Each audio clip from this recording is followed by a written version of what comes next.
siaran dakwah Islam penuh inspirasi dan motivasi. Disiarkan oleh Radika 99,8 FM bekerja sama dengan Ikatan Sarjana NU Majalengka.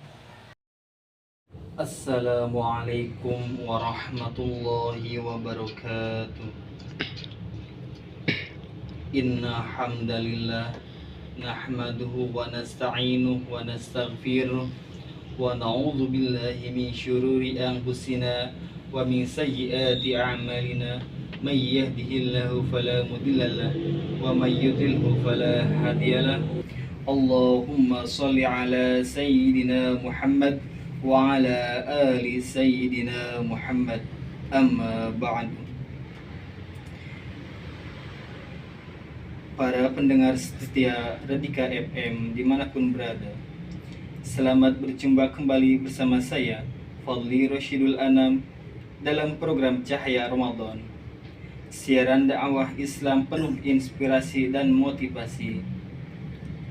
Pada hari ini, tanggal 6 Ramadan 1446 Hijriah, telah hadir di studio narasumber yang sangat luar biasa, yang insya Allah akan menemani kita 30 menit ke depan sampai menjelang azan maghrib. Kehadiran bulan Ramadan tentu tidak sekedar mengarahkan kita untuk menunaikan ibadah puasa semata, karena banyak yang berpuasa tidak mendapatkan apa-apa kecuali mendapatkan lapar dan dahaga saja. Agar puasa kita lebih bermakna dan diterima oleh Allah Subhanahu wa Ta'ala, telah datang narasumber kita dari Majalengka Utara. Beliau adalah pegiat NU yang sekarang menjadi pengurus RMI PCNU Majalengka di bidang pendidikan, yakni Al-Ustadz Supriyadi. Selamat sore Al-Ustadz. Sore. Nah, beliau akan membedah materi untuk kita semua, yakni temanya yaitu 3 nasihat sahabat Imam Abu Darda agar puasa kita semakin bermakna dan diterima oleh Allah Subhanahu wa Ta'ala. Dan bagi pendengar setia nantinya yang tentu ingin berdialog atau ingin bertanya bersama Al-Ustadz Supriyadi, silakan nanti bisa berinteraksi bersama kami langsung di layanan nomor telepon 0233 281 493. Baik para pendengar setia, tentunya bersama beliau Kang Supriyadi, mari kita simak dengan seksama materinya agar kita mendapatkan pencerahan di acara Cahaya Ramadan. Silahkan Kang Ustadz. Oke, terima kasih Kang Fadli yang telah memberikan waktunya, terutama juga kepada kru Radio Radika FM. Kami ucapkan beribu terima kasih telah memberikan kesempatan kepada kami di sini. Assalamualaikum warahmatullahi wabarakatuh. Waalaikumsalam warahmatullahi wabarakatuh. Bismillahi masyaallah la yasukul khaira ilallah. Bismillahi masyaallah la yasrifus su'a ilallah. Bismillahi masyaallah ma kana min ni'matin faminallah. Bismillahi masyaallah la haula wala quwwata illa billahil aliyyil azim. Alhamdulillahilladzi an'ama 'alaina wa hadana 'ala dinil Islam. Asyhadu an la ilaha illallah wa asyhadu anna sayyidina Muhammadan abduhu wa rasuluh. Ya Jabbar ya Qahar ya Dzal Batsi Syadid haqqana wa haqqal muslimina bimma zalamana wal muslimina wa ta'ada alaina wa 'alal muslimina bi rahmatika ya arhamar rahimin. Alaika ya Allah, alaika ya Allah, alaika ya Allah. Bi 'adaika 'adai dini wa 'adail muslimina bi rahmatika ya arhamar rahimin. Faqala Allah Ta'ala fil Qur'anil Karim wa huwa asdaqul qailin. A'udzu billahi minasyaitonir rajim. Bismillahirrahmanirrahim. Falamma ra'aynahu akbarnahu wa qata'na aydiyahunna wa qulna hasya lillahi ma hadza bashara in hadza illa malakun karim. Shadaqallahul azim wa shadaqa rasulun nabiyil karim wa huwa ala dzalika minasyahidin, amma ba'd. Sahabat Radika FM yang dimuliakan Allah Subhanahu wa Ta'ala, para pendengar setia Mudah-mudahan pada kesempatan sore menjelang petang ini kita semua diberikan petunjuk oleh Allah Subhanahu wa taala untuk melaksanakan kegiatan ibadah puasa pada sore hari ini. Kita akan mendengarkan sebuah 3 nasihat Imam Abu Darda radhiyallahu anhu, yang mana Imam Abu Darda ini adalah seorang imam sahabat Nabi. Kebetulan agak telat juga ya masuk Islamnya, tapi meskipun begitu Imam Abu Darda adalah seorang imam yang hafal Al-Quran dan memahami kandungan-kandungan Al-Quran, termasuk 4 besar sahabat yang keilmuannya tidak diragukan lagi di zaman Nabi. Ada 3 nasihat Imam Abu Darda untuk kita semua sebagai pendengar Radika FM. Yang pertama, Imam Abu Darda memberikan sebuah nasihat, sumu yaumang syadidal harri di hari yaumil ashr. Berpuasalah kalian di hari yang panas untuk menghadapi panasnya hari kebangkitan. Jika kita berpuasa di dunia, tentunya sangat mudah untuk menemui kesegaran.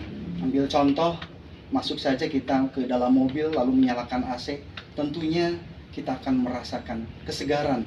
Tapi berbeda ketika nanti kita di akhirat.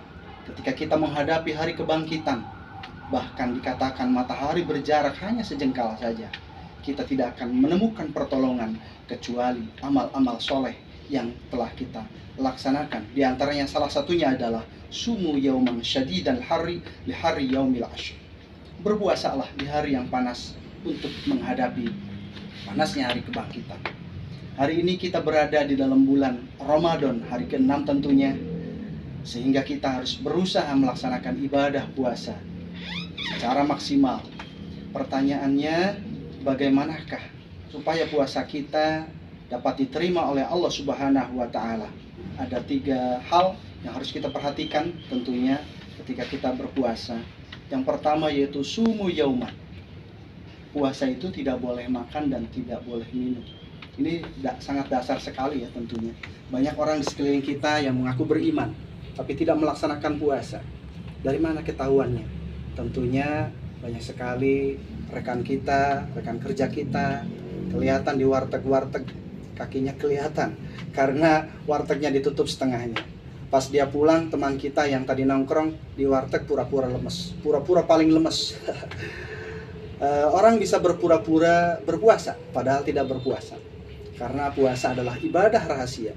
Hanya diri kita dan Allah Subhanahu wa taala yang mengetahui kita berpuasa apa tidak.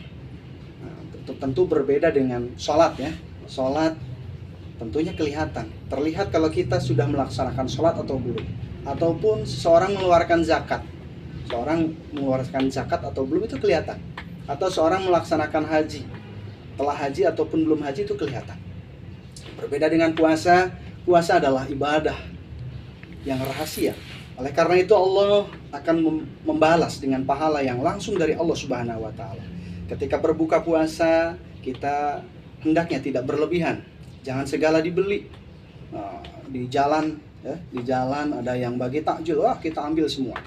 Ataupun kita membeli makanan dengan porsi yang berlebih sehingga dimakan, sehingga perut kita merasa penuh ya ketika tarawih.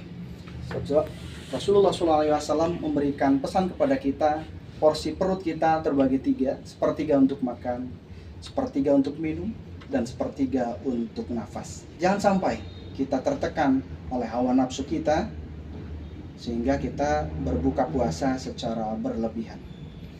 Tips yang kedua agar puasa kita diterima oleh Allah Subhanahu wa taala yaitu puasa kita tidak hanya menahan makan dan minum saja. Apa saja yang harus kita tahan? Tentunya kita harus menahan mata kita, menahan telinga kita, menahan mulut kita, menahan hati kita. Kam min sha'imin laisa lahu min syiyamihi illa al-ju'i wal 'atsy. Berapa banyak yang berpuasa tidak mendapatkan apa-apa, cuma mendapatkan haus dan lapar saja. Kenapa seperti itu? Karena ketika kita puasa, mulut kita tidak ikut berpuasa. Ada 5 hal yang harus dihindari agar puasa kita bernilaikan pahala. Yang pertama yaitu menghindari bohong. Apabila kita masih terbiasa berbohong, jangankan ketika berpuasa, ketika tidak berpuasa pun berbohong sebetulnya dilarang oleh Allah Subhanahu wa taala. Dengan berbohong tentunya akan mengurangi pahala puasa, bahkan sampai tidak bernilai. Hati-hati dengan berbohong. Yang kedua yaitu ghibah. Ghibah yaitu membicarakan kejelekan orang lain. Di zaman sekarang ghibah menjadi lebih mudah dengan adanya media-media sosial. Orang yang tidak bertemu tapi beritanya sampai ke orang yang dibicarakan meskipun tidak bertemu. Contohnya menjelekan orang lain melalui WhatsApp, status WhatsApp, Facebook, Instagram, dan lain sebagainya. Hal ini untuk kita yang mendengarkan mohon untuk dihindari supaya puasanya bernilaikan pahala. Jangan sampai puasanya tidak bernilai apa-apa. Yang ketiga yang harus kita hindari yaitu namimah. Namimah itu bahasa fikihnya yaitu artinya mengadu domba, mencampur adukan urusan orang lain yang menyebabkan orang satu dengan orang lainnya ribut berkelahi, berardu argumen di media sosial dan lain sebagainya gara-gara statement kita yang mengadu domba. Jangan sampai pahala puasa kita rusak gara-gara kita mengadu domba namimah di media sosial. Para hadirin pendengar radio Radika FM yang berbahagia, untuk yang selanjutnya yang keempat yang akan merusak pahala puasa kita yaitu sumpah palsu. Sumpah palsu dengan 3 wawu qasam. Wallahi, tallahi, billahi. Ada yang berpuasa berkata wallahi, billahi, tallahi, padahal sumpahnya menutupi untuk kebohongannya.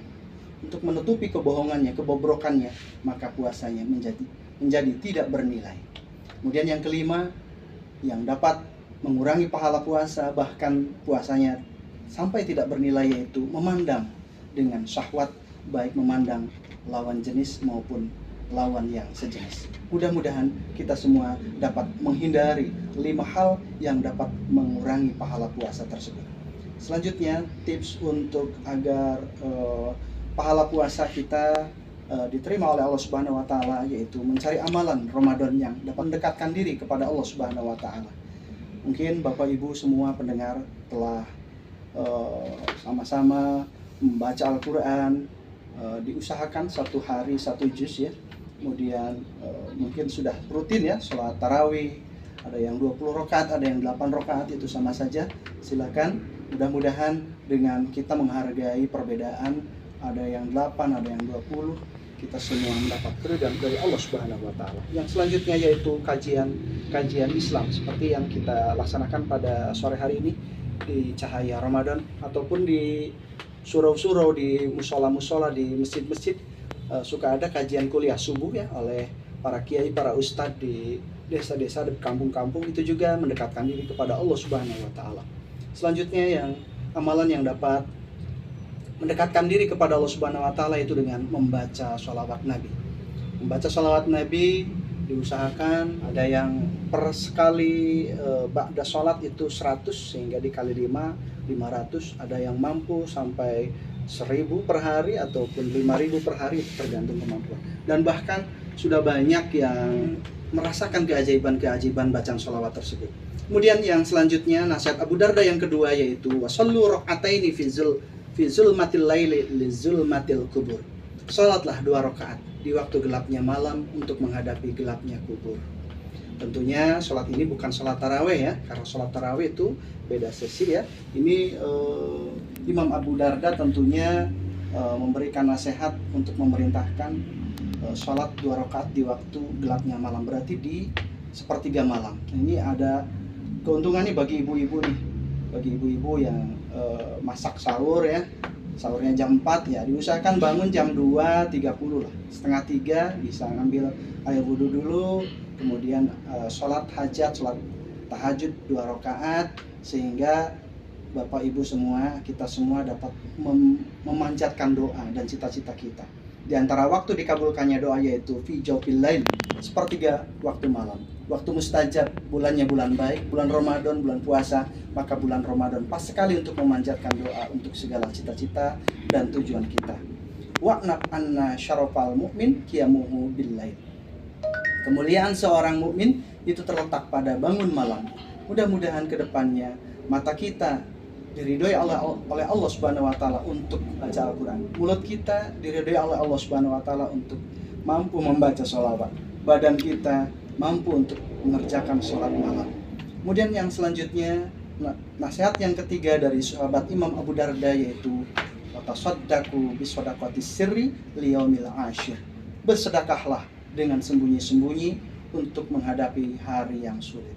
Bulan Ramadan bulannya sedekah.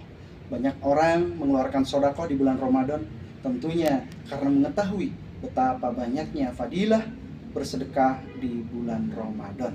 Kita juga jangan ketinggalan untuk bersedekah sesuai dengan kemampuan kita masing-masing. Bahkan apa yang kita berikan, nafkah kita diberikan kepada istri kita, niatkan sedekah.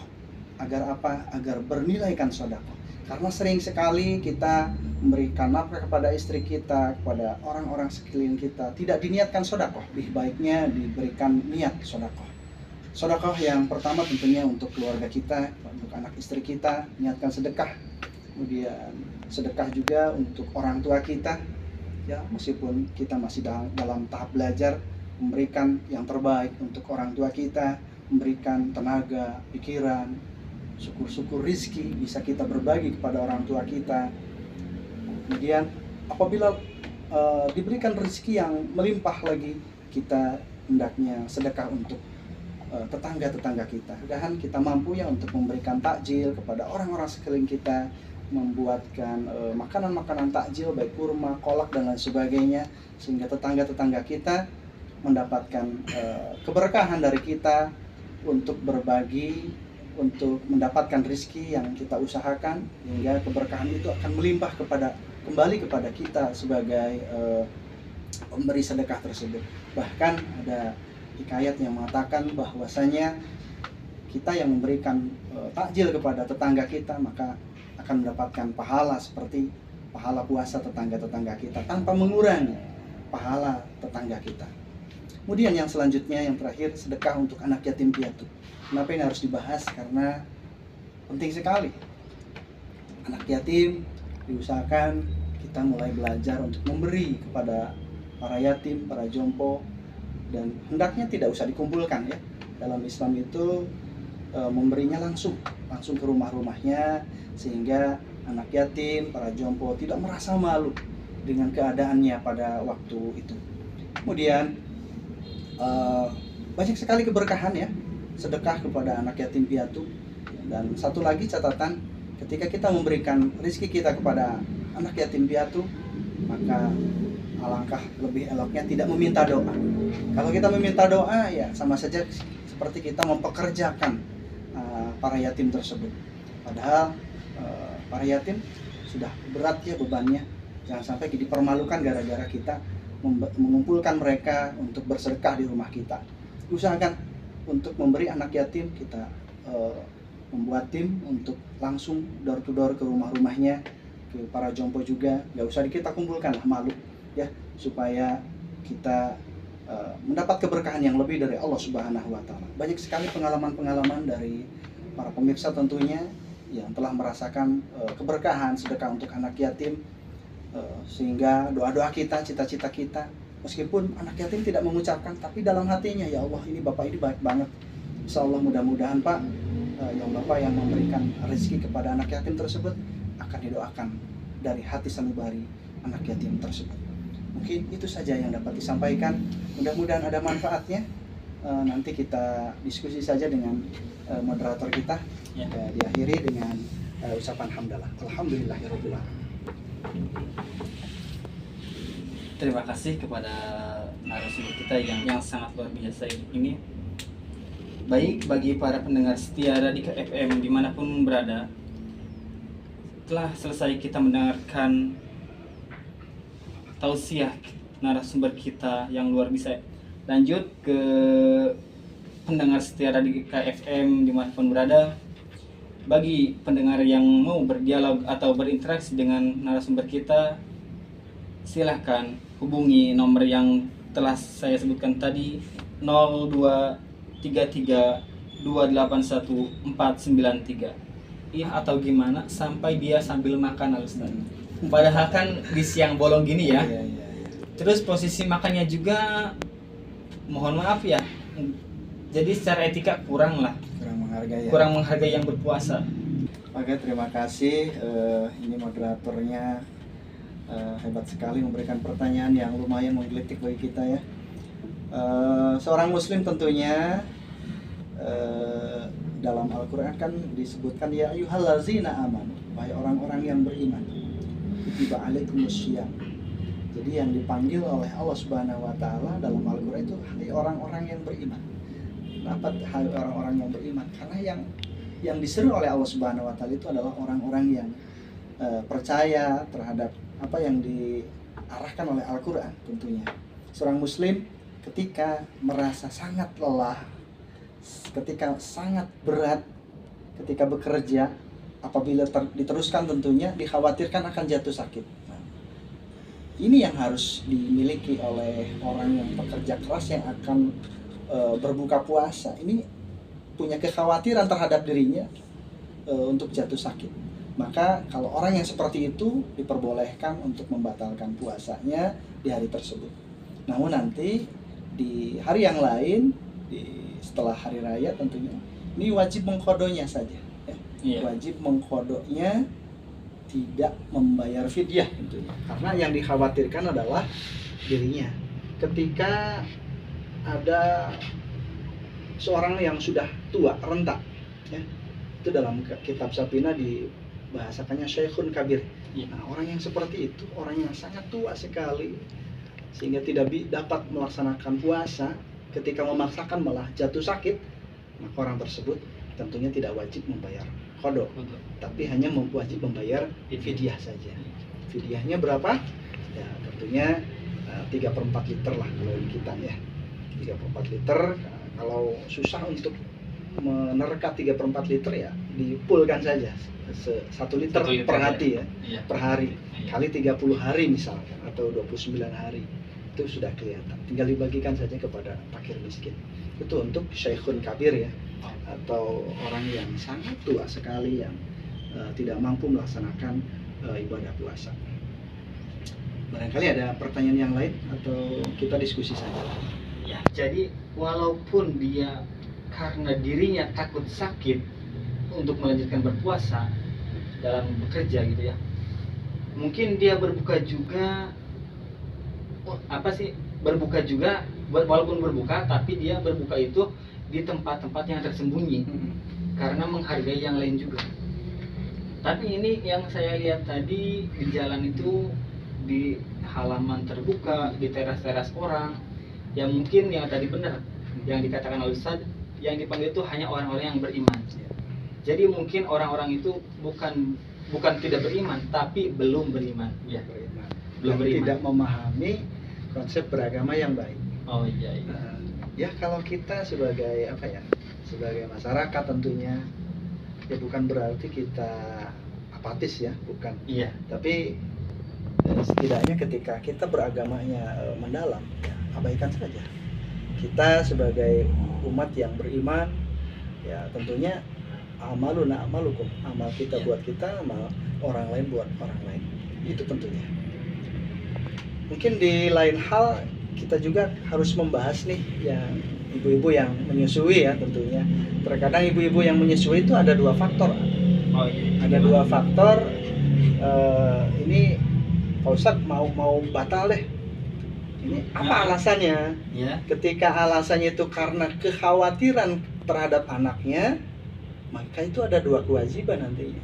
Kan bukan khawatir kepada dirinya, tapi khawatir terhadap anaknya. Nah, ini mempunyai 2 kewajiban. Si ibu tersebut wajib bayar qada dan wajib bayar fidyah sebanyak hari yang ditinggalkan. Tapi berbeda dengan yang menyusui tapi khawatirnya lemesnya itu untuk dirinya sendiri. Untuk diri ibu itu sendiri. Pak Ustadz, itu lemes banget. Khawatir sakit deh sayanya. Nah, kalau yang seperti itu ini tidak wajib bayar fidyah tentunya. Karena cukup untuk bayar qada saja sebanyak hari yang ditinggalkan. Ya. Mungkin itu kita diskusi sajalah, mengisi kekosongan sambil ngabuburit tentunya. Mudah-mudahan 3 nasihat Imam Abu Darda yang telah kita bahas. Yang pertama yaitu sumu yauman syadidal harri di hari yaumil asyur. Nasihat yang pertama yaitu berpuasalah di hari yang panas untuk menghadapi panasnya hari kebangkitan. Ya. Itu adalah nasihat yang pertama. Mudah-mudahan kita dapat berpuasa, sehingga puasa kita berpahala. Puasa kita berpahala tentunya tidak hanya makan dan minum saja, tapi kita harus menghindari hal-hal yang dapat mengurangi pahala puasa kita. Yang pertama yaitu berbohong, ghibah, membicarakan kejelekan orang lain. Yang ketiganya namimah, mengadu domba. Yang keempatnya sumpah palsu untuk menutupi keburukan orang lain atau dirinya sendiri, dan memandang sesuatu dengan syahwat. Itu semua mungkin harus diusahakan untuk dihindari, karena dapat mengurangi pahala puasa. Bahkan bisa habis tuh pahala puasanya gara-gara kita melanggar 5 hal tersebut. Kemudian yang selanjutnya kita usahakan juga untuk mencari amal-amalan Ramadan yang dapat mendekatkan diri kepada Allah Subhanahu wa taala, yaitu membaca Al-Qur'an, sholat tarawih, kajian-kajian keislaman, dan membaca sholawat Nabi tentunya, dan amalan-amalan sedekah lainnya. Mudah-mudahan kita mendapatkan keberkahan dari Allah Subhanahu wa taala. Kemudian nasihat yang kedua yaitu washallu raka'ataini fi zulmatil laili li zulmatil kubur. Salatlah 2 rakaat di waktu gelapnya malam untuk menghadapi gelapnya alam kubur.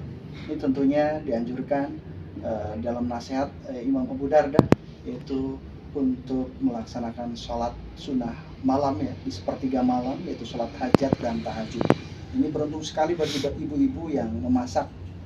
Mudah-mudahan kita meskipun bapak-bapaknya bisa memaksimalkan mengikuti ibu-ibu lah, sama-sama memanjatkan doa di sepertiga malam agar kita mendapatkan kemuliaan. Karena tadi sudah disebutkan wa'nab anna syarafal mu'min qiyamuhu billail. Kemuliaan seorang mukmin itu terletak pada bangun malamnya. Mudah-mudahan kita menjadi orang-orang yang giat untuk bangun malam dan mendapatkan kemuliaan di dalamnya. Selanjutnya yang terakhir yaitu nasihat yang terakhir dari Imam Abu Darda, yaitu watasaddaqu bisadaqati sirril yaumil ashir. Bersedekahlah dengan sembunyi-sembunyi untuk menghadapi hari yang sangat sulit. Bulan Ramadan tentunya bulan sedekah. Banyak orang yang mengeluarkan sedekah di bulan Ramadan karena ingin mendapatkan keberkahan yang melimpah di bulan suci Ramadan ini. Kita juga jangan ketinggalan bersedekah sesuai dengan kemampuan kita masing-masing. Bisa jadi mampunya kita bersedekah hanya untuk menafkahi anak istri kita, diniatkan sedekah supaya berpahalakan sedekah. Kemudian bersedekah untuk orang tua kita. Ketika kemampuan kita berlebih, beri sebagian harta kita untuk orang tua kita, ayah ibu kita yang telah melahirkan dan membesarkan kita. Selanjutnya sedekah untuk orang-orang sekeliling kita, tetangga kita yang kurang mampu. 10 kanan, 10 kiri, 10 depan, 10 belakang, kita usahakan kita dapat berbagi dengan orang-orang di sekitar kita. Kenapa seperti itu? Karena pintu rezeki akan terbuka lagi. Ini sebagai pengalaman ya Kang Fadli. Iya. Saya pernah aktivitas di sekolah dasar sebagai guru. Pengalaman belajar untuk berbagi kepada 10 anak yatim nggak besar ya. Tapi setiap hari itu dilaksanakan setiap hari Jumat. Setiap hari Rebo, setiap hari Kamis itu alhamdulillah rezeki kita melimpah gitu untuk berbagi meskipun hanya sedikit gitu ya. Berbagi kepada yatim piatu.